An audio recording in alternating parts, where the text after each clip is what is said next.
When a financial news magazine asked executives what makes the world's most respected companies truly great, the top factor they named was having a sound business strategy. While great strategic thinking may be the rarest of executive skills, Ron Crossland says the human brain is actually hardwired to think strategically. Today, he'll show us how. An electronics engineer by training, Ron Crossland is an expert in organizational performance and a top-selling author of such books as The Leader's Voice and The Leadership Experience. Here's Ron Crossland as he presents How to Stimulate Strategic Thinking. What do we mean by strategic thinking? It's usually about thinking about the future, right? It's hardly ever thinking about the past. It's usually about thinking about the future. We use words like vision and strategy and other kinds of things to think about where we're going. We used to even talk about strategic planning, but we really don't do that so much anymore because strategic plans are very rigid. We would say we're going to do this, this, and this, and this for 5 years or something like that. But now it's much more robust, much more fluid, much more organic in the way that we think. Here are some techniques that we use. People still use trend analysis as a form of strategic thinking. They look at what's been happening over the past and then they kind of try to project what's going to happen in the future. Some people still use this methodology to help them inform themselves about what they believe is going to happen in the future. Other people use more sophisticated methods like scenario planning or systems thinking. And these systems modeling that they do require a lot of complex data input and is usually assisted with computer modeling, very sophisticated tools, usually for large companies, and they use a wide variety of these techniques. Some companies use several different strategic thinking methodologies to enable them to peer into the future. Now, many small businesses have a much less robust way of doing it. They tend to think about how can I improve my marketplace by adding a few more customers each year. And that usually boils down to decisions about how much advertising do I take out, how much marketing do I take out, and where do I put that marketing and that advertising to gain more customers. And then the other part of that strategic thinking is they look forward to how can I control my costs more. Basically, small businesses fall into that category. And it really doesn't make any difference which of these methods you use. All strategic thinking methodologies have some basic human characteristics, and it has to do with the way our brains are put together. I want to give you some ideas about this technology that we call our brain systems, because it influences how we strategically think.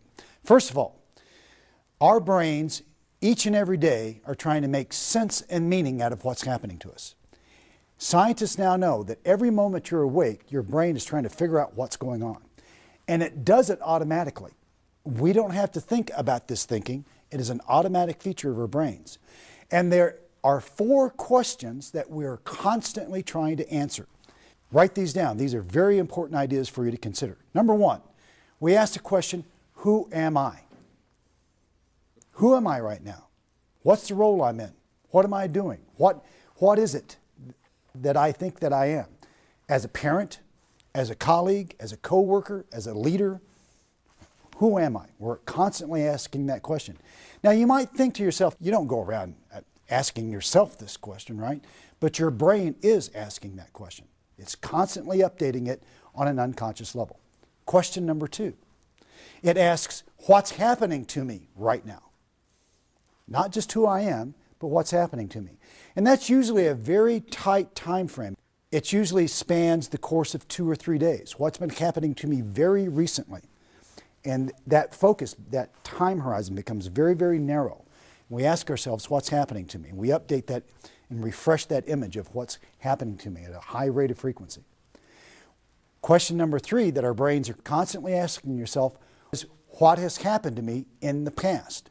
And we ask questions all the way back in time, not just what happened to me last week, but what happened to me 20 years ago or 50 years ago, depending upon your age.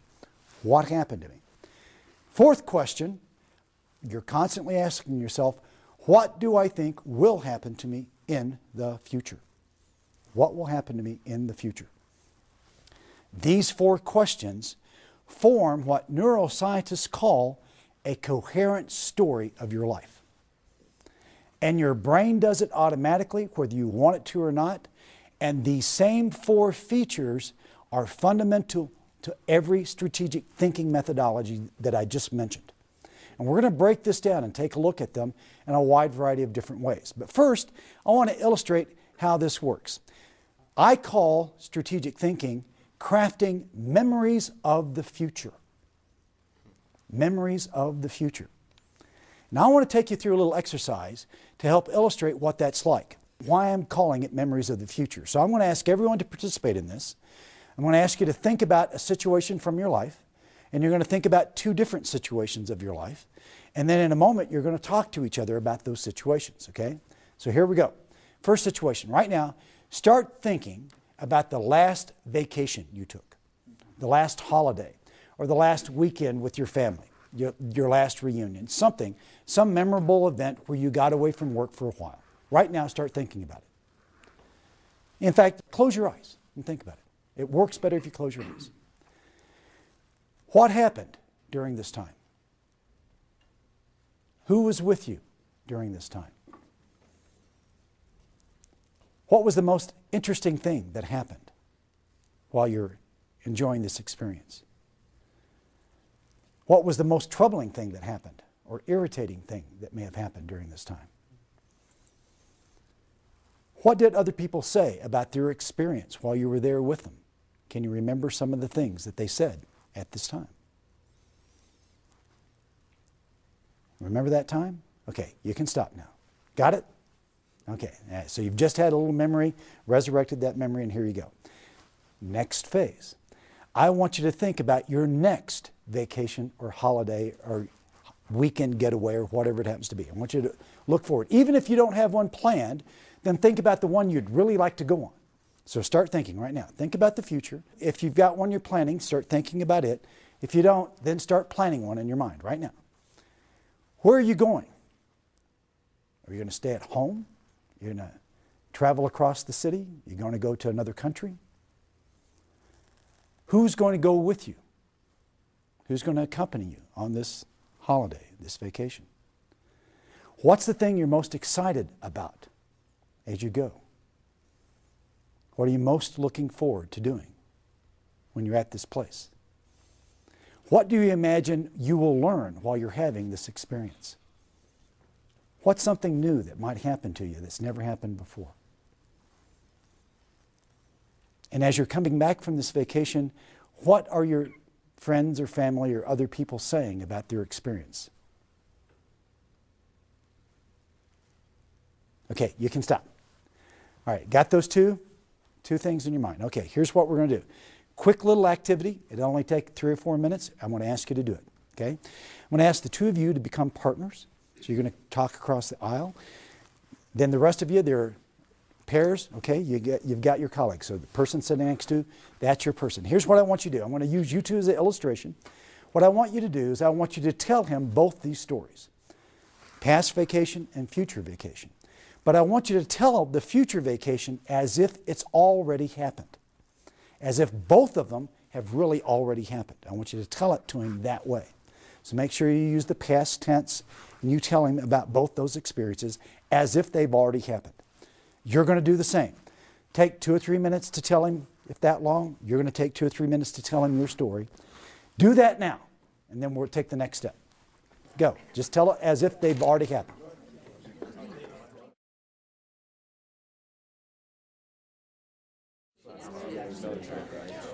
Okay, I apologize for interrupting your vacations. Let me, but if we could come back together as a group, talk about that a little bit, and talk about this experience. Now, how many of you heard 2 really good stories? I mean, kind of very interesting like that. For those of you who didn't say this was the past and the future, how many of you had a difficult time detecting which one was the past and which was the future? You couldn't quite tell which one was the past or the future unless you kind of announced it. Why is that true? Think about it. Your brain uses exactly the same equipment to do what? Think about the past or forecast the future. And what happens with strategic thinking as we start looking in the future about where we really want to go and how we're really going to get there, We think about it so much that these memories become what? Almost as vivid, almost as indelible as our past memories. That's why I call them memories of the future. And the more we focus on them, the more vivid and indelible they become, to the degree that when we don't reach our future, what happens? We're disappointed.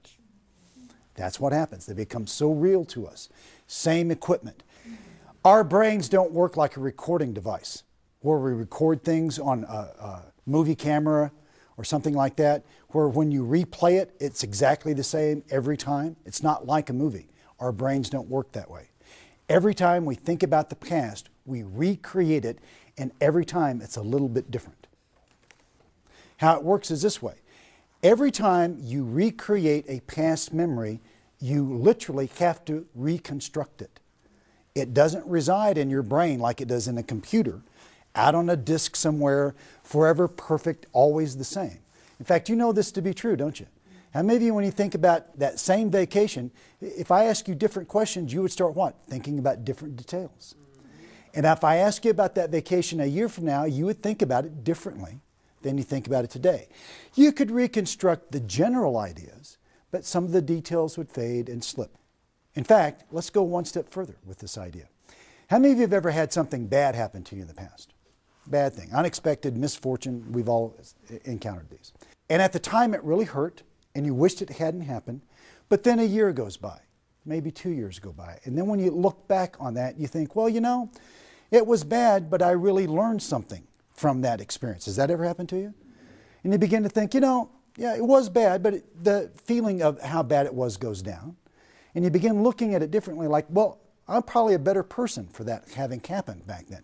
And then you go forward another few years, and you look back and you say, you know, I probably wouldn't be the person I am today if that bad thing hadn't happened. Have any of you ever had that experience? You are altering your memories of the past. Over time, as we gain more experience, that's what happens. Major idea. We do exactly the same thing with our memories of the future. They're fluid. They change over time. And as we replay them, and as we reconsider them, and as we gain more experience as we move through time, they change. Two key ideas about strategic thinking. First is the subject of vision or destination. This idea about the ultimate place that we want to go to as a company. That company we want to be in the future, where we want to arrive. We use a lot of different language to describe that destination we call vision. Vision is the search for meaning. Why do we want to go to that place? What's the most important reason? Why are we choosing going there over going over here? What's the meaning behind it? Strategy, the goals, the objectives, the routes that we take to get to there, is simply the search for advantage. What's the best way to get from here to there? And both these things play heavily into our strategic thinking. Most of the time, strategic thinking gets associated with this strategy. But strategy can never be done in the absence of what? Destination. If you have no destination, then any route you take is okay. Isn't that true? Absolutely. It's the combination of these ideas that actually make it meaningful. So now consider this. The future never happens without the past. The future is never constructed in the absence of the past. And we know this scientifically now. It's fabulous. I wish I could tell you all the stories I know about this brain research, but I'll give you the basic idea. People that lose the ability to form memories start losing their coherent story of who they are. If they lose the ability that they cannot think about who they've been, their coherent story, who they are and what it means, starts deteriorating, and they actually lose their identity. By the same token, people who cannot think about the future through brain damage or some kind of disease or problems like that also begin to lose their identity. Any of these temporal aspects of our brain, if they start deteriorating because of some problem, we lose our ability to think at all, basically, and to understand who we are as we exist. That's why it's so essential. The same thing is applied to us as a group. We strategically think about where we are going in the future, and we construct these vivid ideas, these memories of the future. Now, there are 4 things that will erode your memories of the future. And these are the things that are most important in this session for you to consider. 4 things that will erode it, and no matter what methodology you happen to use. One is, we have a bias, we have a bad habit as human beings for being over-optimistic.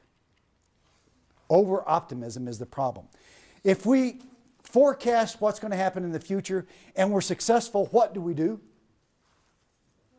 We celebrate. We throw a party. We slap each other on the back. We give out rewards and bonuses to everybody, and we feel good. And what do? We plan for the future again, and if it becomes more successful, what do we do then? Throw a bigger party. We get excited. And as that begins to happen, what happens to us? What happens to our thinking?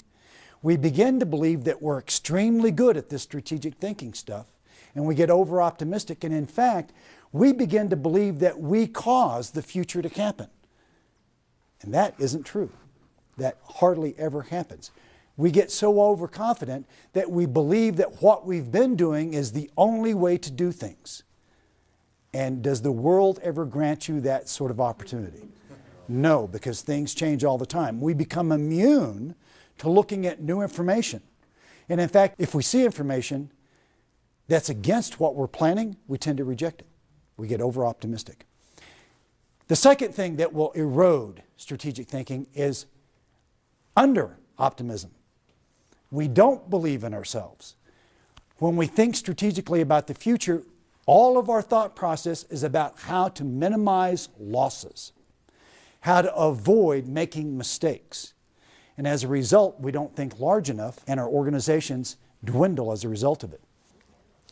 Let me give you an example of this under-optimism.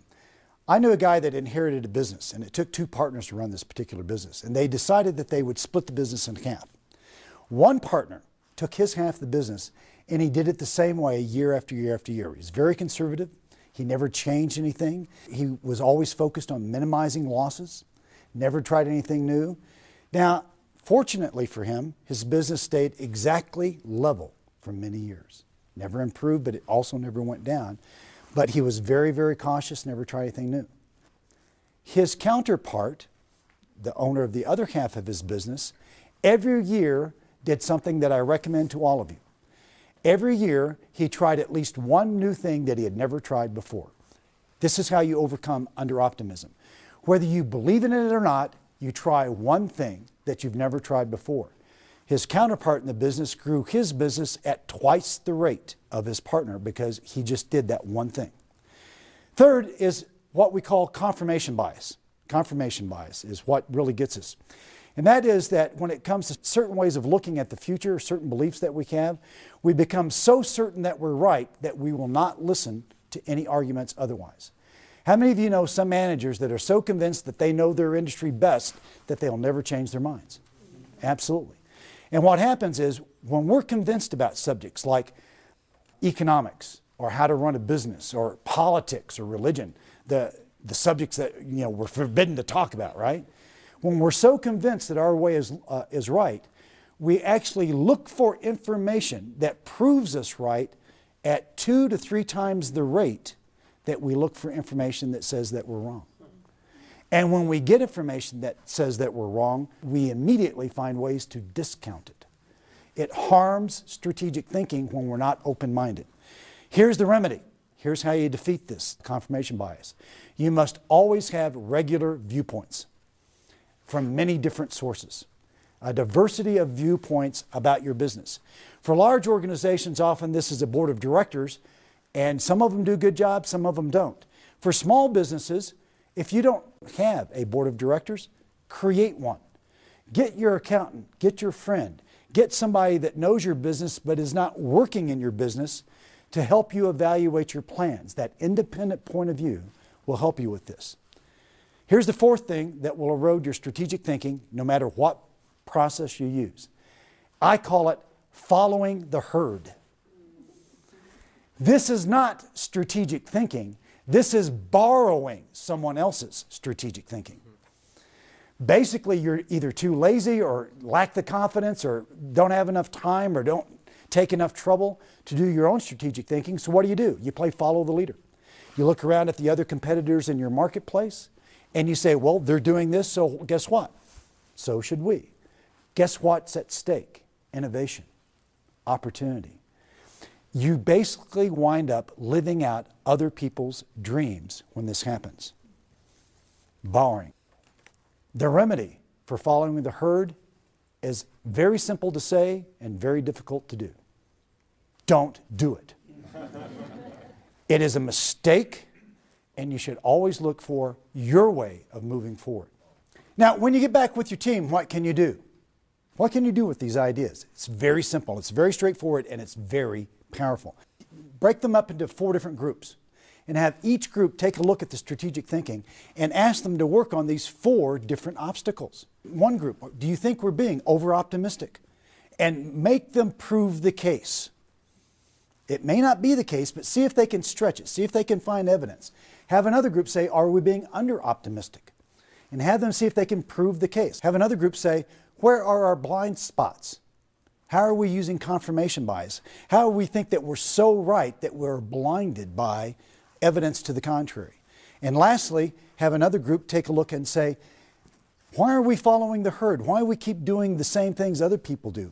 Where's our innovation? And see if they can't prove the case. And here's the reason. If you ask people to say, prove us wrong, guess what will happen? They'll go out and look for all the evidence that they normally don't look for to be able to do that. And it will, I have to tell you, it will increase the quality of your strategic thinking by factors larger than you can imagine.